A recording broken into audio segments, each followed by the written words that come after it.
Right. Nice. That was quite a count-in, right?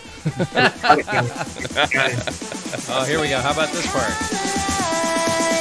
For you. That's how we'll start the show today. Nice one.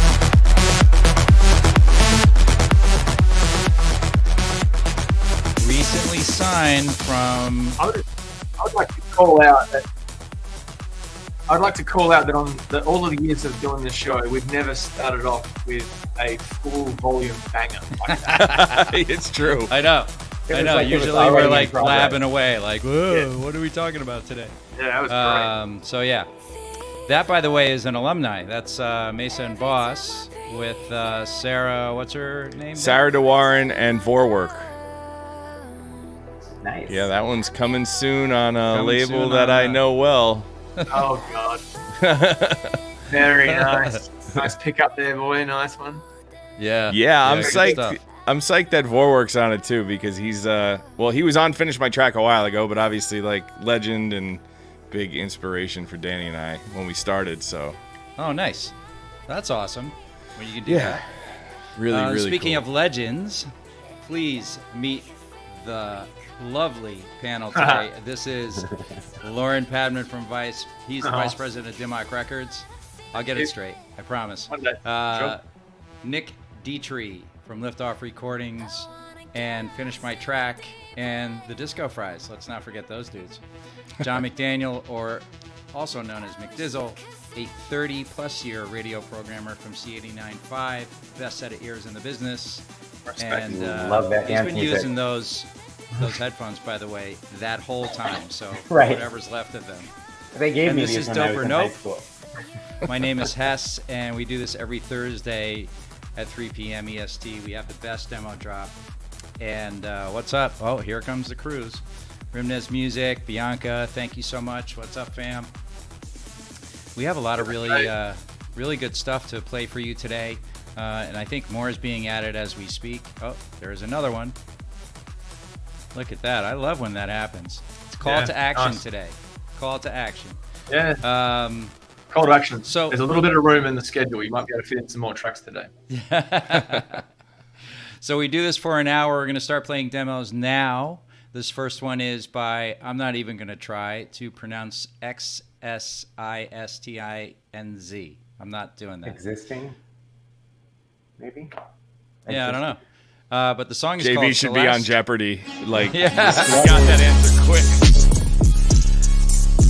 And here's the first demo on Dope or Nope.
Existence is what I'm going to go with. And that song's called Celeste.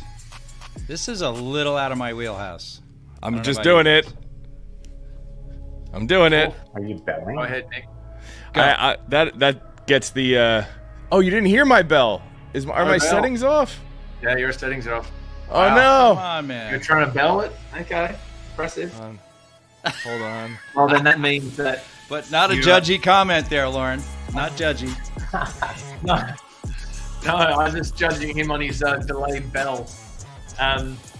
Yeah, very impressive with the delayed bell. I'd love to hear notes around said bell.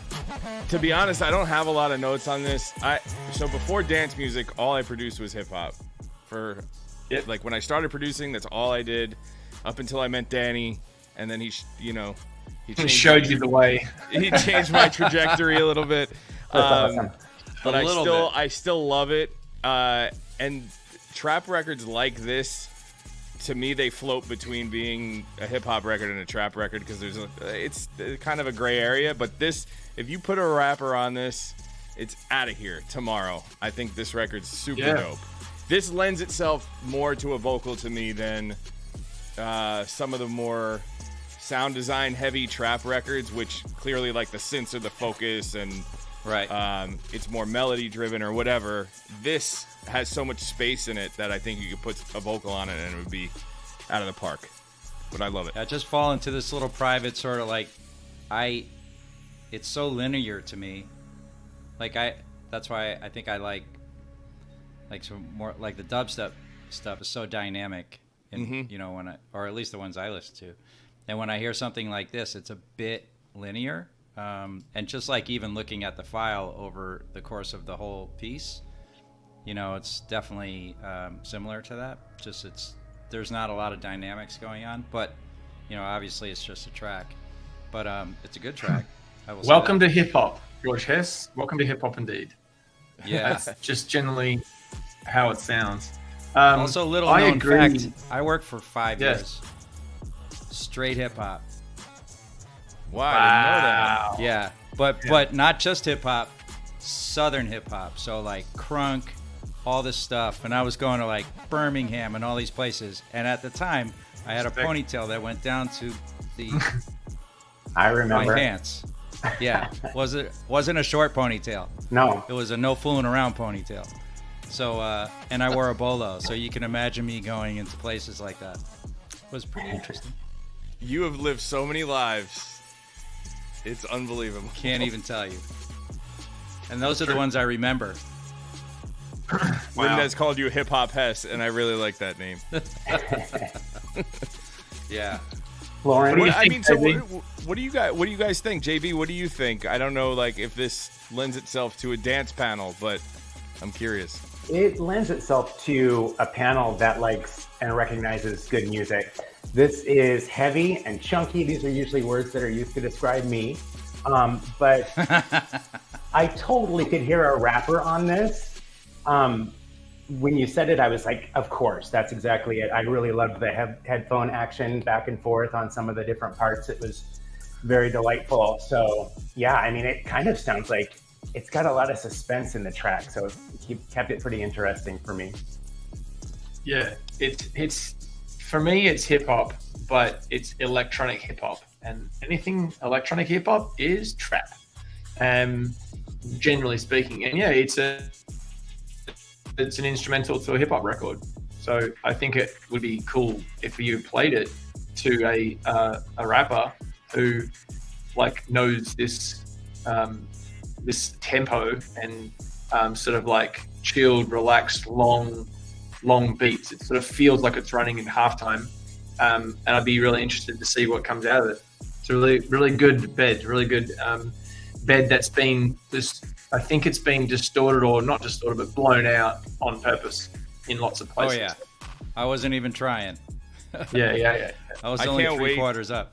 I can't wait to take the out of context clip of Lauren saying electronic hip hop is trap and post it at every hip hop producer group on then, and just see the controversy that ensues. Dude, they will be following him around all over. As I said it, and I heard LA, myself say it, I was like, oh yeah, that's going to be controversial. Imagine that, me being controversial.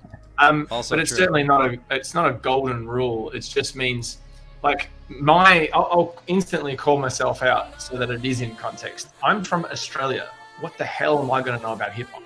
Clearly. And I'm from Perth in Western Australia. The least of all the hip hop places in Australia would be that. And so I don't have any right to speak on hip hop ever under any circumstances. But if I'm asked to, then I would say my understanding of hip hop is that it doesn't sound like this. So this to me feels different and it feels a little bit fresher or more electronic, and therefore it qualifies as trap compared to all the trap demos that we hear at DimMac quite regularly. So that's why I would differentiate a hip hop sound versus a trap sound based on how much more electronic and therefore fresh maybe.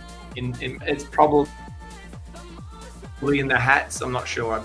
That's where I would revert to someone like you, Nick.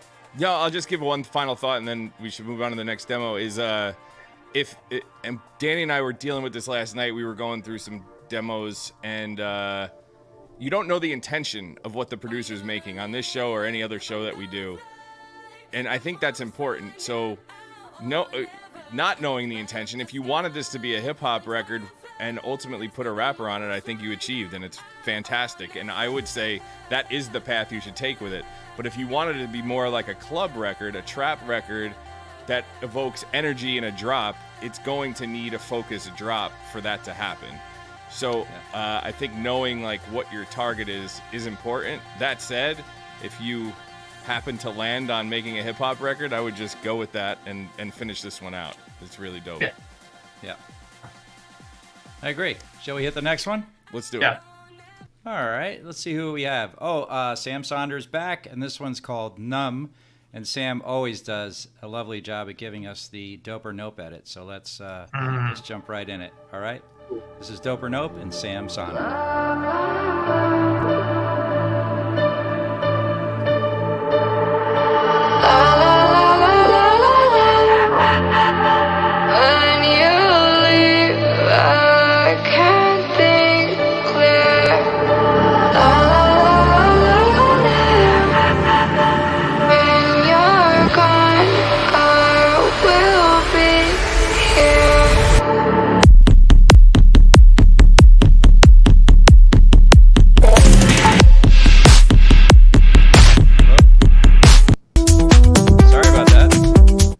So let me tell you what happened. SoundCloud automatically queued in the next record, even though I hit play on Sam's thing. I love SoundCloud for doing that very much. Not at all.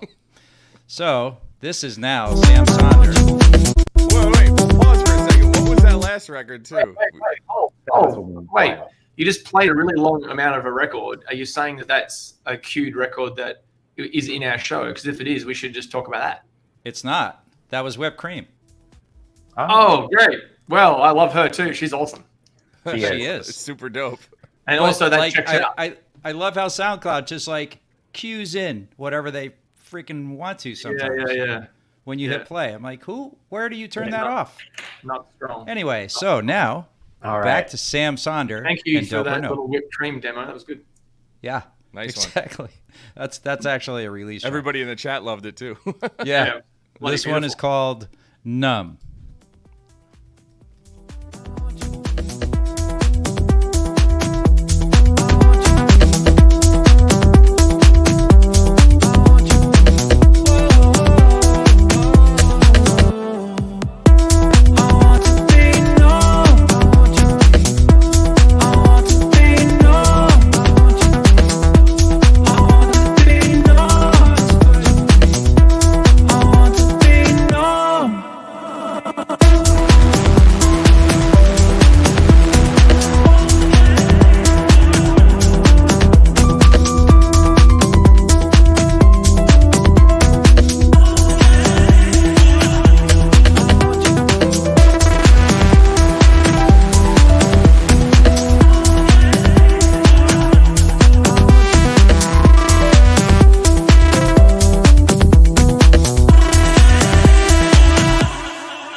So that was Sam Saunders with Numb. Nice. Very nice. Cool groove. Who wants to go first? Go ahead. Sure, I'll go.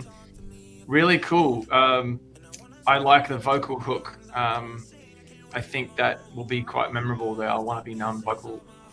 And I like the fact that it felt like a pressure track to me. I didn't feel like it was trying to have an actual payoff. The whole track is the payoff. It felt good. Bottom end felt kind of nice. rolling along nicely. Good percussion. I liked it. It's cool. Yeah. That was 1 minute, by the way. Yeah. Open up edit. Perfect. I love that. What do you think, Nick? So I really like the setup. I like the intro. Vocal is great. The main synth riff is cool. It does get a little tired for me. And then he started introducing a bunch of other things, which I felt like just took away from the overall vibe. The piano line, I feel like they were placeholders almost. Like that. The piano line was like, I'm just going to throw this here because I want to do a piano thing that works with the track, but this doesn't. And I'm going to leave it here until I get back to it. That's something we would do, is like intentionally make something that doesn't entirely work.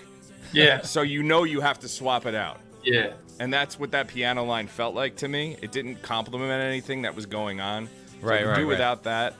I also could have used a break from that main synth. So when after a break happens and it comes back, you miss it.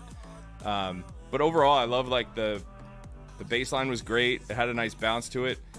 You could carve out that main synth a little bit so it makes room for the vocal. They both kind of sit in the same place in the EQ. But yeah, nice work. Agreed. John? Yeah, I think I would need to hear it a little bit more. For me, it wasn't a one listen, and I know we're supposed to be able to make our opinions off of this 1 minute of this song, but I'd like to hear more of it because I like where it went. I'm just not sure if I liked everything leading up to where it ended up going. So Right. I would probably need a little bit more time with that one, but yeah, I mean, it's music and it's art, so nothing wrong with that. Right, exactly. I think when Sam delivers stuff for us, he always delivers like a very strong quality of whatever it is he's working on. So like I always feel like the pieces, it sounds good, right? So you can like it or not like it, but you can't maybe argue the fact that the stuff always sounds really, really good. And I think this is just like what you said, Nick. I put this piece here. I'm gonna come back to it. For me, that's like, in my terms, that's like leaving 20 tabs open I don't really need to have open, but I don't have time to do all the things. So I just leave them open. And it's like, Yes. Sucks the shit out of your CPU, but like they're there. Now I come back to them. Nobody else does that. That's I know. if I glitch today, that's why I'm glitching. Yeah, right, exactly. It's just like the tabs are so small that when I go to move one, I accidentally close it, and then I have to go back in the search history and find out what the hell I was doing. You mean you guys don't do this? Like you don't want to get rid of these emails? The 160. Oh boy! Dude, I would literally, I don't even know what that, like, I freak out over 16. Dude, I'm nowhere near that. I'm only 11,200. Dude, get your game up, all right? Where is it? It's there. Yeah. Oh my God. 169 missed call notifications, though. That stresses I love me that. out. Oh, he just called you out. He just Learning called a you lot out. today. I'll get back to them one day. Yeah. I'm not busy at all. I'm just sitting around sort of waiting. Yeah, for your that's call. true too. Lauren, you want to give an opinion on this, and then I want to give a shout out to a couple of guys who are in the chats I today. did. I started. My opinion. Yeah, sorry. Okay. So getting back, Mario, thanks for coming by. Spawn, MNYKR, not sure I'm saying that correct either. Who else is here? Pure Eye DJ. Somebody else. Dario, I have your queued up, buddy. We're gonna play your thing in a minute. Aloha. What's up? Who's that? Sean Magda. And Mesa and Boss. There it is. There you go. All right. Yeah, we actually have a demo next from them. Shall we just jump right on that? Go straight to it. That'd be great. Great segue. Beautiful. Stop Beautiful. talking. Play. Kind of like radio. For me, I'm here, and I need you, and I need you. When you hold me, you unfold me, and I need you.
Mesa and Boss, Need You, the Dope or Nope edit. Damn. Um, So this is absolutely not my style of music, but I will take a bell, please. Nice. I would also Correct me take if a I'm bell. wrong, but hardstyle. I mean, JB hardstyle is as well. big. JB's into it. Oh, I I JB's heard. I heard a JB bell. Yep. Thanks, Nick. Go ahead. No. I was gonna ask Lauren a question. Correct me if I'm wrong, Lauren, but hardstyle is huge in Australia. Yeah, sure is. Absolutely. Which is, It's massive. Is that why you surprised left? that you're not into it. But I don't know how to DJ.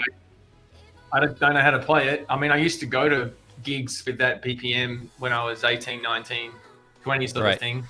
And yeah, it's exhausting. It's hard to keep up with that kind of level of aerobics. It And is. I'll tell you why I liked it. I was taking down some notes. I really loved, I mean, obviously the surprise for all of us when it hit that big synth at the beginning. Damn, that was awesome. yeah.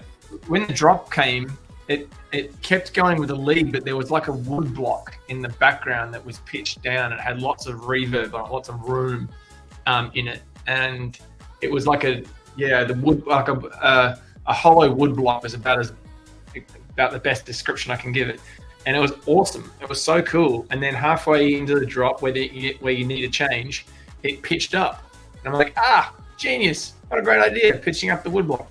The only thing that I would give some advice on is you've got a vocal there. It says "When I Need You." I think there needs to be more vocal, or at least a big hooky pre-drop vocal, so that everybody is very clear on what the song is when they're trying to share it. But it was banging, so it was a very surprising record. I liked it. Yeah. Well, I got- Working for Armada, I might hear things like this on the regular. Sure. And I mean, this is like, again, from these guys, top quality, and I really appreciate that. Needs more. Nice, Spawn. Needs more of these. Of course it does. What do you think, JB? Wow. I mean, Mesa and Boss, they kind of amaze me every time I hear one of their tracks because they don't have a certain style that they just do. It's just really good. And I just couldn't believe that keyboarding I was hearing. It felt like the late 90s all over again. And like you said, Lauren, it is exhausting trying to keep up with that energy. At least these days it is. But what a fun record. I mean, it had that really nice, pretty intro, and then that super just like left turn when that keyboard dropped. We were just like, am I hearing this right? So, I mean, amazing. Love it. Yeah, There was really like good. a slight hint for a second that it was going to be like a halftime. Did you feel like I thought it was just going to like slow down, and then it went I like was lost. literally the no other way, idea. full gas, Yeah. Take the wheel, Mesa and Boss. Right, exactly. So, by the way, I'm just looking at the queue, which happened again, right? I have these tabs all lined up, and it's sticking one right in the middle. And by the way, it's back to Whipped Cream again. And that track, in case you were wondering, is out on Monster Cat. It's Whipped Cream and the Duchess, and it's called Be Here, La La La, right? Yeah. And now I actually know how to turn this off. Bye-bye. I was talking to Duchess this week, actually. Yeah, she's awesome. She Very. makes some really great tunes. Agreed. She's dropped a few off here as well. Yep. Let's see. Shall we do a Rimnez demo? Sure. Let's do it. All right. This is Dope or Nope, and this is Rimnez called Get Up.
do you guys think?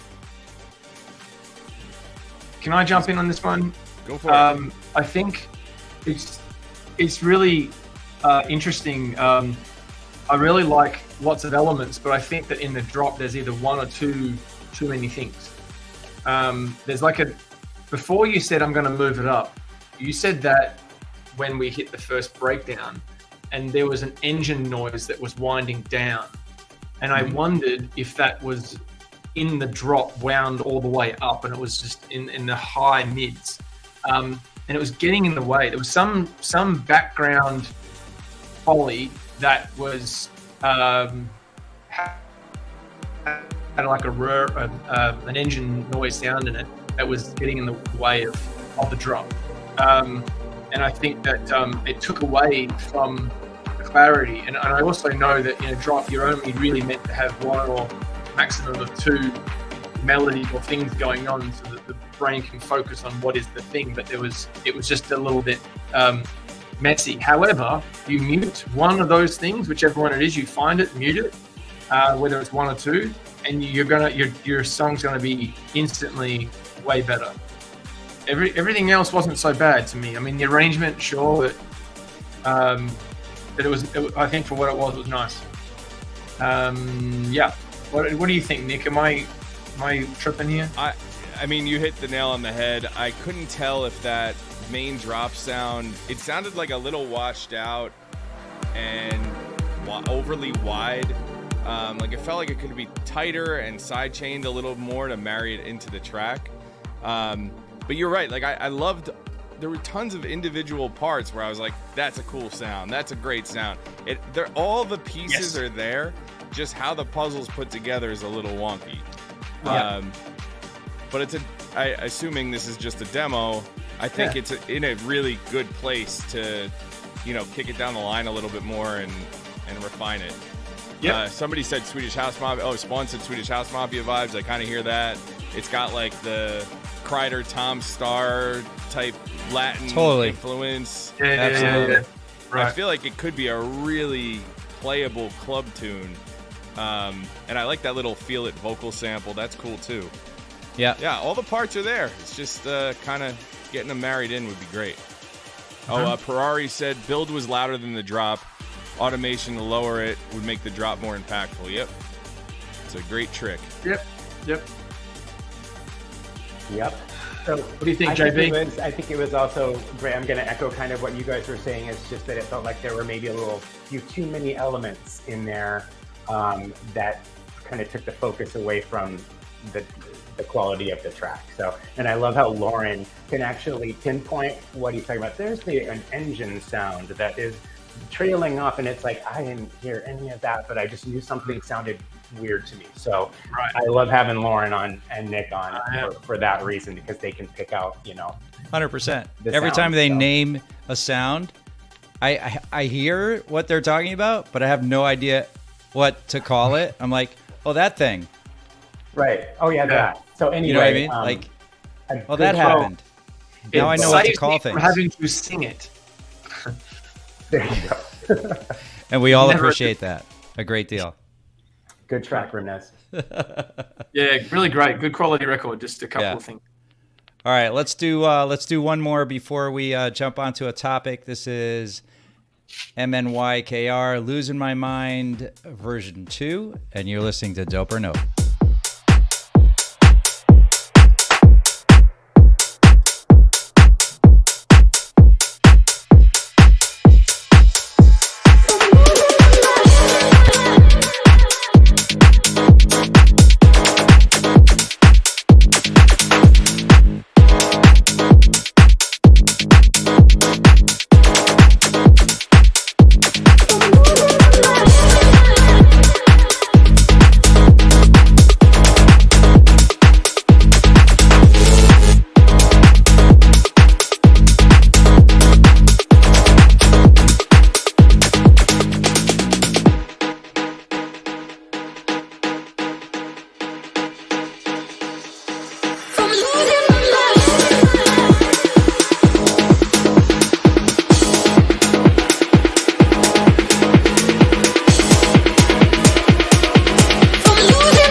let it play out to the break.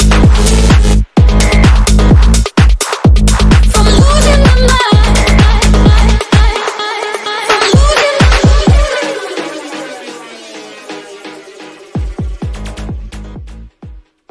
I'd like a half bell, please.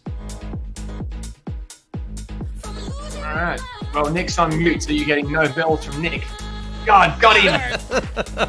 Got him. All right. I was also going to give it a half bell, so we're going to give this one full bell from Hess and I. Here we go. Okay, and I would also like to do that. However, there's a couple of things that I just can't get away from, which is annoying me. Two things. There's a 16th note woodblock sound again in the drop, which is up way too loud. That's my small note, and it's too hollow, so it needs the bass to be wound out of it a little bit, so it's still got some depth, but it's not kind of getting in the way or pretending to be a tom. And the other thing, which to me feels like a massively lost opportunity, is that piano break at the beginning is so muted and thinned out and low in the mix. It's when I heard it, I was like, oh, now my system is glitching for sure. And then I heard the drop come in twice as loud, and I went, oh, damn, what a lost opportunity this is. So perhaps this is a note that's hidden in plain sight for you. Listen to that piano. Hess, is it possible for you to wind it back to that piano break before the drop, if you can find it? And I'll just speak to it. When it happened, I'm like, oh man, if that was a big fat piano, that was big, loud, pleasant, was the main thing, you have a different record. Let's see. Hess is still looking for it. That. You almost had it.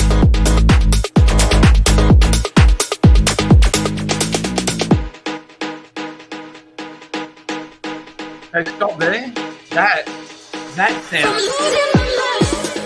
Can you imagine if that sound was the top layer of a bigger sound?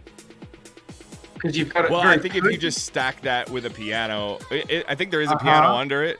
But if you just stack that a little heavier and compress it harder, I think it gets where you're going. For sure. Yeah, it reminds me.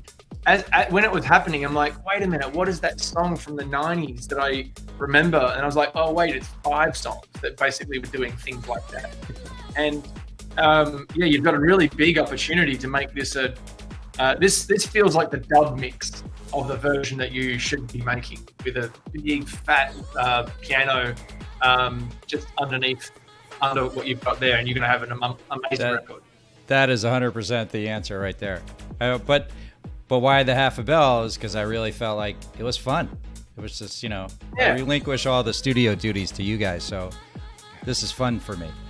I know Moniker's work pretty well now, and he's a sound design master, so I think I would venture to say he's aware of a lot of these things, and I bet these were all intentional decisions rather than missteps. He's just a pro with sound design. So I think the muted piano is cool, especially at the intro where it's tighter and it's not just this big washy piano. I like that a lot.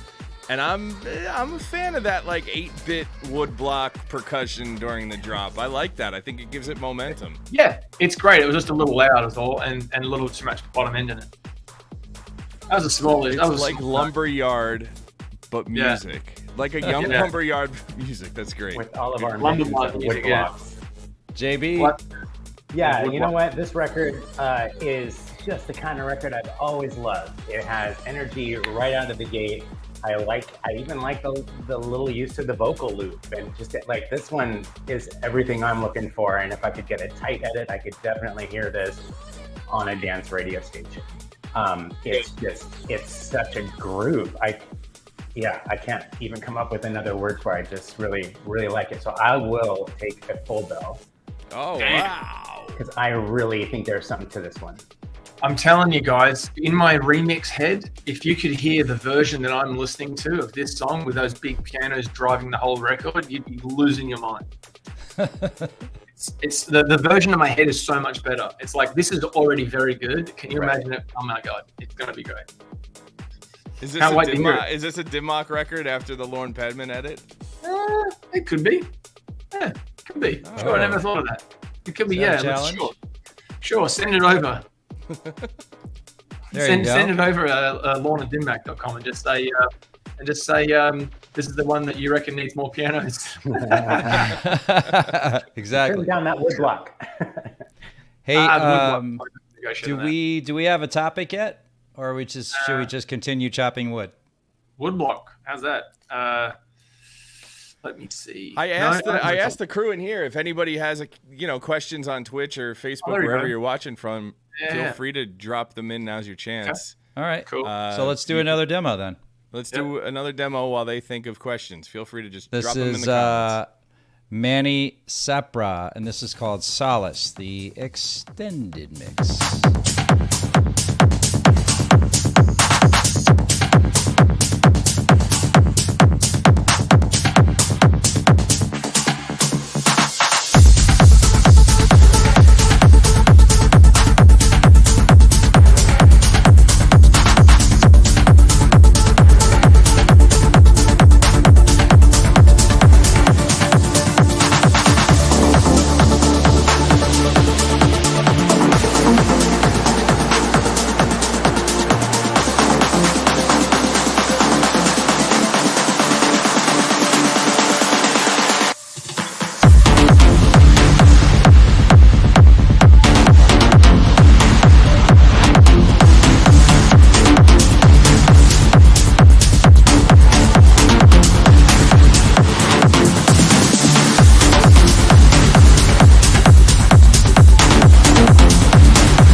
I'm gonna move it.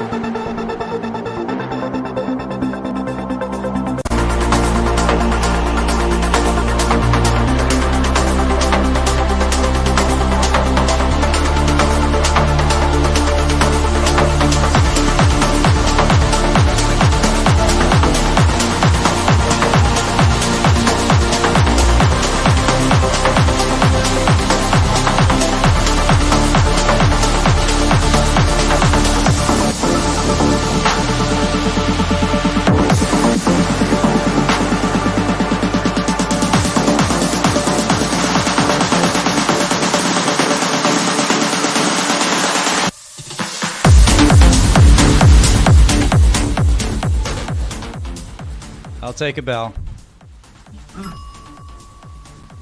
The Amada Bell, huh? Very nice. I mean, I'll take a half bell because I don't understand the music, let's say, but I know it crushes. It felt like it did everything that it needs to do for that style. I can imagine it being really cool. In fact, now that I think about it, from the sound design, there's nothing about it that I would change. So I rescind my half bell and I replace it with a full bell. oh, All right. It's great. oh, Really good. Very solid. It sounds very professional. I don't know enough about it, but I'm just going through the sounds in my mind and I'm like, oh yeah, they're all perfect. Like you wouldn't change anything. The volumes are nice. The clarity's nice. The kick was present. Yeah, very driving. Very good. yeah, really nice. I'm also gonna give that a bell. Very nice. Yeah, I thought it was mixed incredibly well. These records are hard, really hard Yep. to dial in, and we've heard plenty in this style on this show where it can go a little haywire, and they turn up the reverb just a hair too much on the kick drum, and True. all is lost in the reverb. Right. But no, this is really well balanced. It's really well done. I definitely want to listen to a download of this in high resolution because I just want to hear it on a subwoofer instead of my headphones. which is where it belongs. Yeah. Really like it. JB, what do you got? Yeah, I mean, it's heavy, it's techy, it's well done, it's aggressive. It's kind of all those things that these songs need to be. I could totally picture myself or somebody, me 10 years ago, running to the stage as I'm entering a festival and hearing this. You know, like this is the kind of song that just kind of can really set the mood with its energy and just overall feel. So yeah, nice. I will take a half bell because I don't know enough about it, but there's something about it that I do like. So. Yeah. That's cool. Yeah. I gave it a half bell for me not knowing a lot about it but liking it, and another half bell for the production being sick. I can't express to you how many times I've, been standing side stage at Ultra during Armin's State of Trance set, and when you hear missing the whole thing from the front with all the visuals. Because I'm totally fine. Stage. Totally fine. Yeah, but not like passive side stage. There's that kind, and then there's like just all in. And stuff like this is just like so gripping when you're playing in that space. I mean, literally, just they grab you and just like toss you around for 2-3 hours. But it's so fun. Well done, guys. Well done, Manny Sapra. All right, so we have 2 more. I think, Dario, I know I wanted to play your thing, but I just realized it was a remix of Ellie Goulding. We really try to stick with originals, and so we don't get tossed too far off social media. And since we're like literally depending on them. Sorry about that. This next one is by Sean Magda and Pat Triano, and this is called We're Okay on Dope or Note. All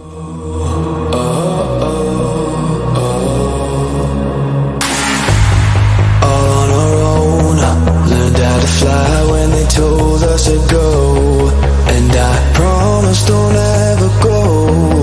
It's just a lie that's been covered in gold. Cause on the back streets where we spent our time, it went past me at the speed of light, and the street lights kept us up all night. Not a worry, no worries at all. Oh baby, it's okay, we're okay, we're okay, baby. Oh baby, it's okay, we're okay, we're okay, baby.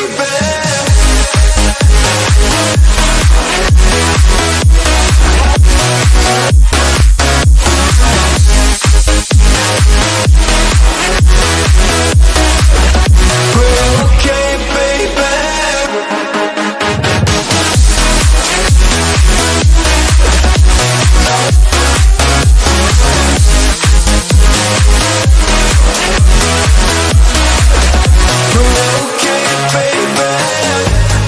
Never say bye unto your dreams, don't leave them behind. After it's done and we run out of time, however we live, it's what we decide. Because on the back streets where we spent our time, it went past me at the speed of light, and the street lights kept us up all night. Not a worry, no worries at all. Oh baby, it's okay, we're okay, we're okay, baby. Wait, let this play. Let it play. We're okay, we're okay, baby. Oh baby, it's okay, we're okay, we're okay, baby. Oh baby, it's okay, we're okay,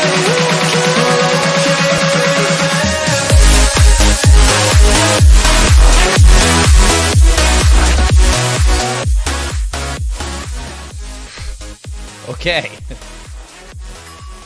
Getting another one from me. Me. All right, 2, 3, Give me a bell. 4. Let's go. Very nice.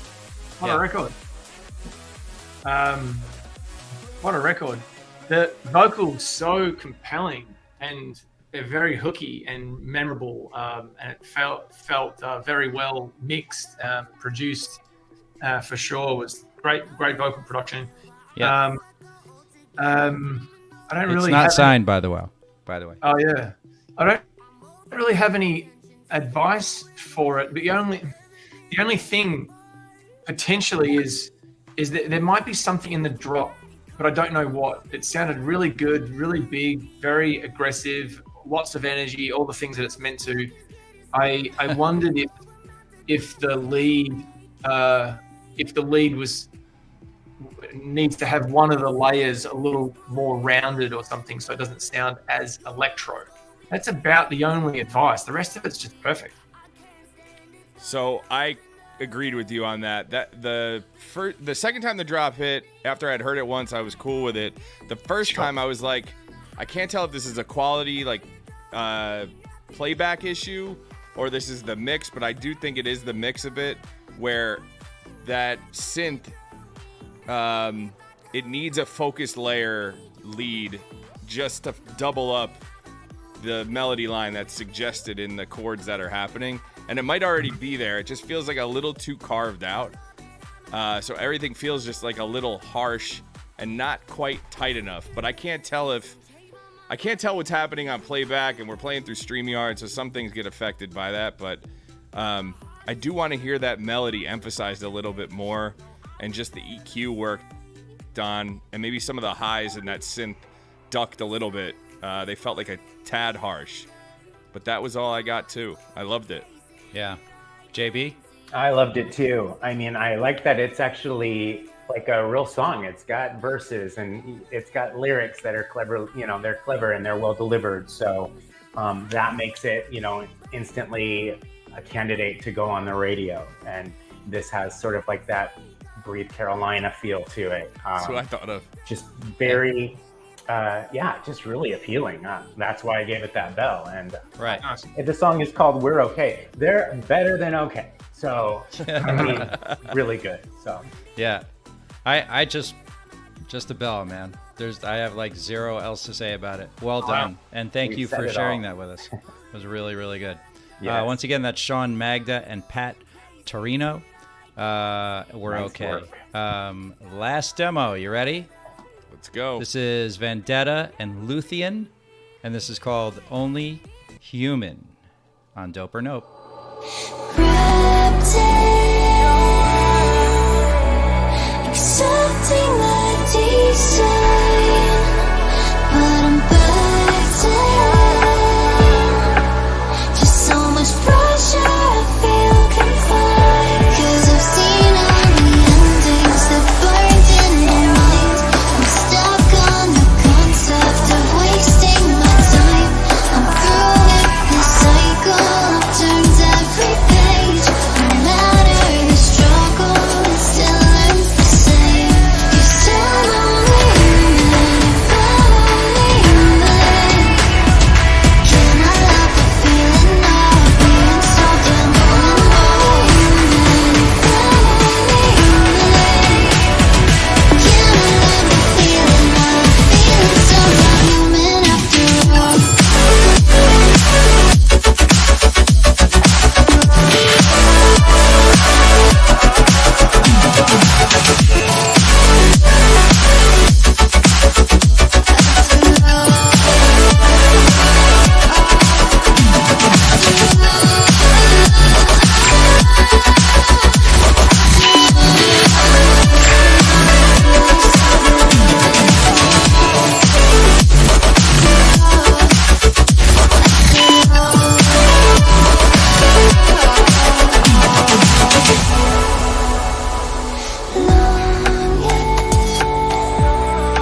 Really nice.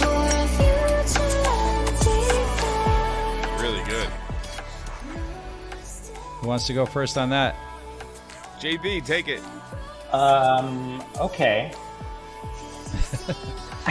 You guys put me on the spot. No, I just think that the way that it started and the way that it ramped up was really nice, because it kind of kind of didn't let you know where it was going to end up going. And then once it got to the drop, it just had this like really sparkly quality to it. I mean, and then I even like the ramp back down into the next verse. So I think as far as the drop goes, you probably want to half it for a radio edit. But otherwise, this is a pretty fun song. Agreed. Is this bell would agree with worthy? that. I feel like it It is. felt like fun. I feel like Lauren should be saying, "It sounds really expensive." Yeah, I don't know. I don't want to like use that phrase every single week, but it sounds very clean and clear. I'll give you that. Yeah. And punchy. Yeah, I felt like the drop was ever so slightly complex and a little bit convoluted. It might just be one extra thing that they put in, and you take that out and you're good to go. But I don't know. I liked it. I really did like it. I thought it was cool. It sounded a lot cleaner and more punchier than a lot of the stuff that you'd expect to get wrong with that type of song, because it gets generally over compressed and washed out and too much reverb and all that fun stuff. I think this was a lot tighter in the production quality. Vocals sounded fantastic too, by the way. Oh man, really, really good. Yeah, I agree with you. I think a lot of the times we hear like this is one of those can be a situation where like the kitchen sinks are going in, and then it gets just like your brain just can't get it all.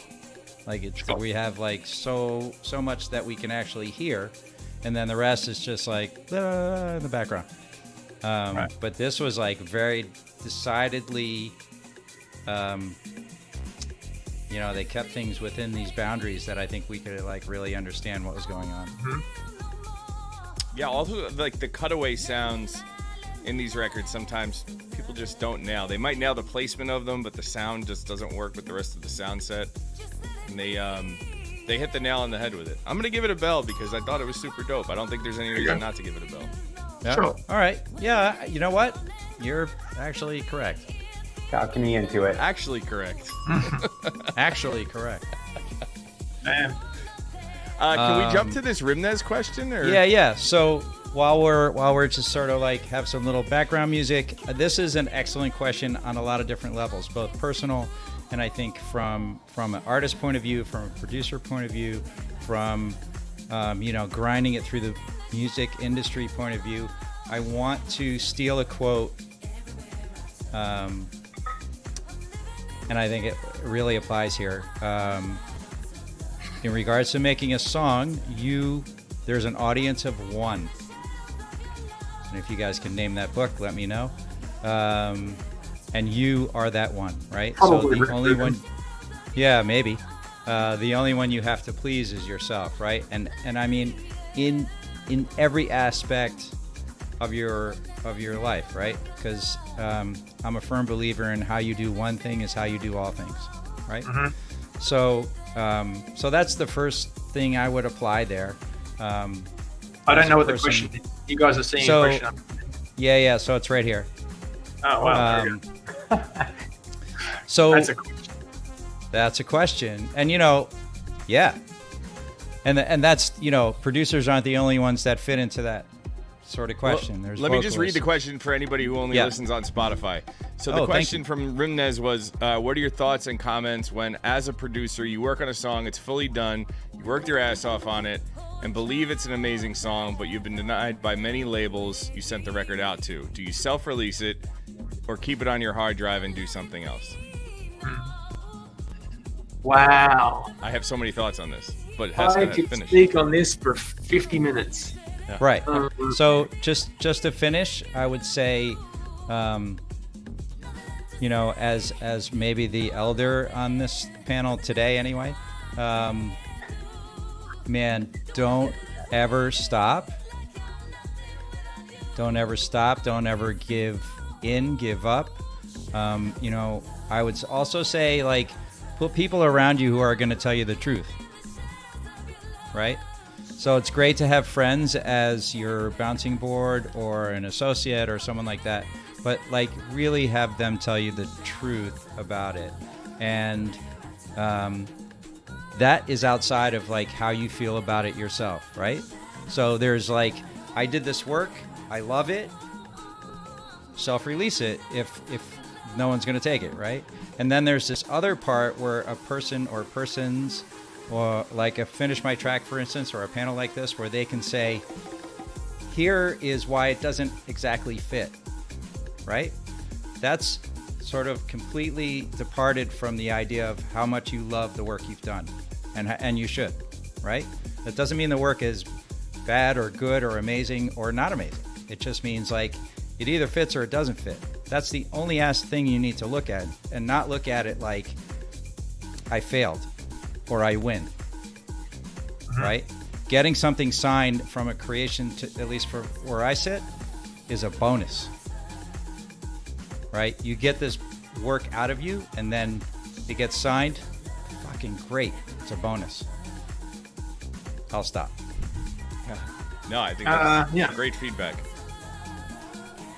Laidback Luke said to me one time that when he's in the studio and he's making a song and he's building, and he's playing back and he goes, that could work better, and he keep building, and then there's a moment, he said, that almost happens in every track where he plays it back and there's a moment of satisfaction where he's like, yeah, this sounds awesome, I love this. And he said that for me is the apex moment. It's the moment that nobody can take away from me. It's the moment that I feel complete and happy with the song, and I feel something that isn't affected by other people's opinions. And if you put the song out, you never know what's going to happen to it, whether it's going to do well on the scoreboard of streaming, or with blogs, or feedback that happens in comment sections throughout the internet. He basically makes the point that that's the one moment that's yours, that you have. And I really appreciated that. I thought that's really cool, because after that, there's a phrase in the acting world, which is you go and you do a rehearsal, an audition, and then you give it away. And if someone calls you back, then that's great. And the same thing with art in that world. You make a movie or a piece of artwork and you give it away to the fans and the culture, and it becomes the interpretation of all four of us. If we saw a piece of like a painting, the artist has to not say no, the three of you are wrong and only he's right because it's the same as me. You give it away. I think with music you give it away. I think that when you've made the song, you have that moment, to your point before, and then at that point it's you don't know what's going to happen to it, and it's not for you to control. To directly answer the question though, there are lots of stories we've heard over the years of bands getting denied by every single record label in the world except for one, and they went on to become U2 or Savage Garden or huge artists. Macklemore. Yeah, exactly. Macklemore. I'm sure we could read out a laundry list of those kinds of names. I think there's something about persistence, and there's also something about playing a song multiple times to different people. I can listen to a song, first listen and go no, and then the second listen like, oh, I kind of like this, or come back on it a month or two later and feel differently about it because I have different ears that day, or a different experience over the past month. Music has changed and maybe you were ahead of the curve. And the last thing I would say is the amount of amazing songs that are locked up on hard drives around the world is crazy. There's an album by an artist called Superfly, Panos Liassi, who he gave it to me in 2005 or something. He signed it to a major record label in the UK. He got 400 or 500,000 pounds for it as a deal offer or something like that, as I remember. And then there was an issue with Body Rockers or something like that, and there was some kind of internal issue which meant that the A&R left, and that A&R was looking after Panos's thing, and basically the whole catalog or whatever the A&R was looking after just got washed away and effectively got dropped. So he had his rights back on an album that he could never ultimately get anyone else to sign on. and it never came out. But it was in my car CD player in my 6-stacker in the back of the boot for 5 years, and I would listen to it all the time. It was the most expensive, unbelievable sounding vocals. Everything about it was great, but it was never released. To this day, I think maybe one song got lifted and made into a single. So I've just seen so many instances of amazing demos that we listen to on this show and at our labels and in our lives that we think are great. JB, I'm sure there's been so many songs you've heard over the years that you've gone, this could totally work on the radio, but I don't have room for it. Or you smash it and no one else is playing it. We can all talk about the close near misses, and there's way more of those than there are hits. There's only room in the top 100 for 100 songs sort of thing, and there's 10,000 songs a day. So persistence, never giving up, trying a different angle. Don't let like a bunch of denials on a song or no's mean that you are damned or that the song is damned. It just means that it's no for now. Like, go out and sign. I think Freddie Legrand did this. Freddie Legrand actually sampled Superfly, funny Erotic City beats, and then made it in the front of his song on Put Your Hands Up for Detroit. Crushed it. And then everyone's like, wow, this is awesome. What else have you got? And he goes, oh, I've got these other 10 or 12 records that you've previously said no to, and they all got released. So there's great stories that, this is, for me, it's like a 2-hour conversation, but that's my 10 cents. Yeah. And by the way, promotion people are told no more than anyone else on the planet, perhaps. Yeah, probably. Certainly in our industry. And so, I mean, if you take that personally, like, just do something else. You absolutely can't. But yeah, I kind of just agree with what Lauren was saying. I think that I think once you decide to put it out, you need to make sure it gets into the hands of the right people that you know. I mean, we have a lot of connections here. So if you can get us on board with believing that this track is something, then, we'll share it out to some of the people that, also might think that, and you can perhaps build a groundswell of support somewhere else, and then maybe get somebody, another label to take a second look at it. So just make sure and yeah, I guess don't take it personally. And I love what Lauren said too, is that Freddie Legrand had all these records that were just sitting around until he had his hit, and then they're like, what else do you have? And, oh, I've got this and this. Yeah. Who's this all guy? Right, I've got an album. So so just keep going. If you believe that music is something special, and it's art at the end of the day, so it is special, then just keep going, because that's what you want to do is create. So I have one follow-up to this, if I can, which I want you guys to answer, is just simply, if we're saying this to whoever asked the question, and then they say, okay, but should I self-release it? What's your opinion? So that's where I was going with this. And I just had a conversation with an artist yesterday who said, I running into the same issue, and they were like, should I just keep trying to release on labels, or should I be self-releasing? And I think the answer is both. I think both have value. Like, when we put out a record on Spinnin', yeah, we take a hit on the royalty rate because it's not our label, but the machine Spinnin' has, they're the biggest YouTube channel in the world, and so on and so forth. That promotion is worth us releasing on that label because it bleeds into shows, it gets us remixes, the ancillary opportunities are huge. Now, on the other side of it is, we have a label. I love building a catalog. If we had never been... Tiesto was really the one that pushed us to start a label, because he said, ownership in your masters, one, is huge as you build a catalog, but two, you start to discover talent, collaborate with that talent, and you build a community of people that hopefully ride with you long term. And that's how he's managed to reinvent himself a million times, which is why Tiesto is in his 50s and he's still relevant as he was 20 years ago. You could make the same case for Armin and so forth. But I think building your own catalog, it doesn't happen overnight. It's a long play. Like, you might put out this record yourself and it might not do much, but then you do the next one, and before you know it, you've got 30, 40, 50 releases, and by that time, you've built a a mechanism, one, but also you've built credibility with the DSPs. So a Beatport can look at you and say, like, oh, Rimnez has his own label. He's got 50 releases. We should be paying attention to this guy. Yeah. And that has value in itself. So I think doing both is important. And if you getting denied by all these labels, that's the inflection point for you to say, hey, I'm going to start releasing my own music. I think that maybe it's a sign that you should start doing it. And the other thing, that ties to all this is like, yes, you don't have to release everything, but put those unfinished tracks into a folder and send them out for collabs. That's like the easiest way. If you're not confident in this record, put it all together, put 5 of them together, and send them to Todd Stuckey in the chat, to Rimnez, to Mesa and Boss, to like all the guys that are in this community already. You could hit them with folders and say, like, which ones do you guys dig? Jump on this with me because I can't get it over the line. Right. Don't do it alone.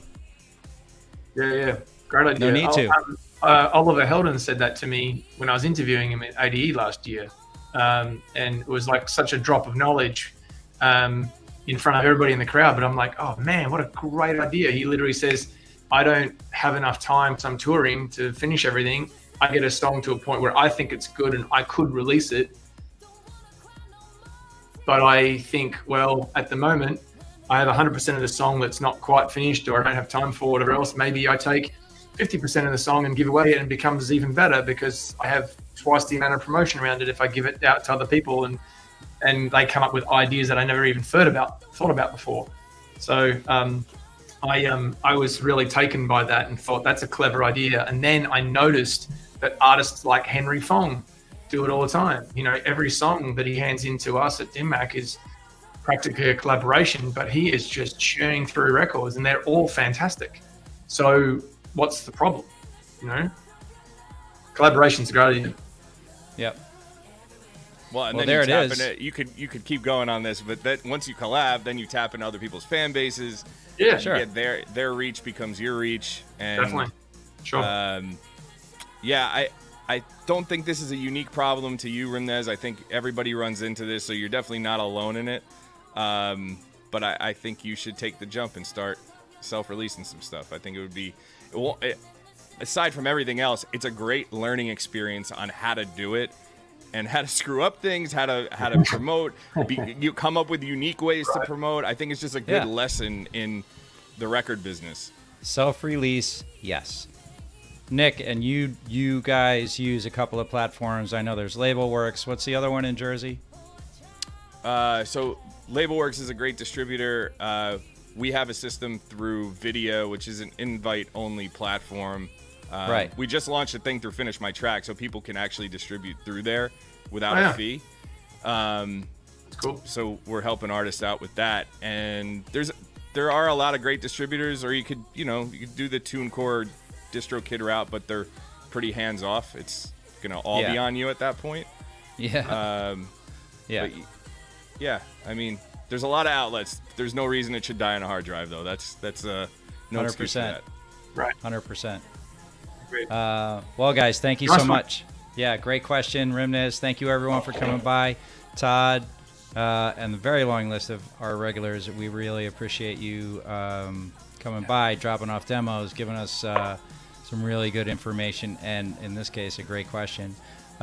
Nick and John and Lauren, thank you so much for always participating in this way and providing a great skill set that you share with everyone, because not everyone likes to share, right? So real quick on the rounds, what do you got for the weekend, Nick? This weekend, I don't have much Any planned shows? this weekend. No shows this weekend. Nothing. Just laying low and might play a small set. My barber, who is actually part of the band Gaslight Anthem, opened up a really cool barber shop, and he's bringing in DJs this weekend. So his grand opening is happening, and I might do a little set. We'll see. Right on. All right, vinyl. John, what do you got? It's a friend's birthday this weekend, so we're gonna do birthday festivities at least one of the 2 days. So other Sweet. than that, it's hot as hell in Seattle, so we're just I heard trying to that, stay yeah. cool. All right, sounds good. Lauren? It's Harmony's birthday this Sunday. actually. Yeah. It is. Yeah.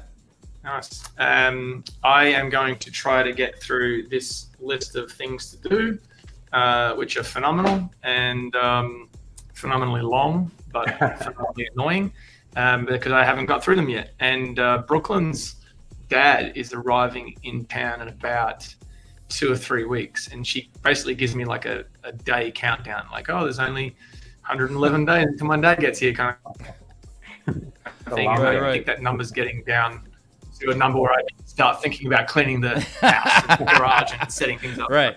Now it becomes important. Saturday, I have the Now it's entire Armada office to the house.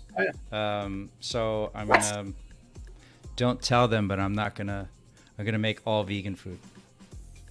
Sick. Oh, boy. That's great. Yeah. Awesome. So Don't tell yeah, them. really Travel excited time. about that. What's that?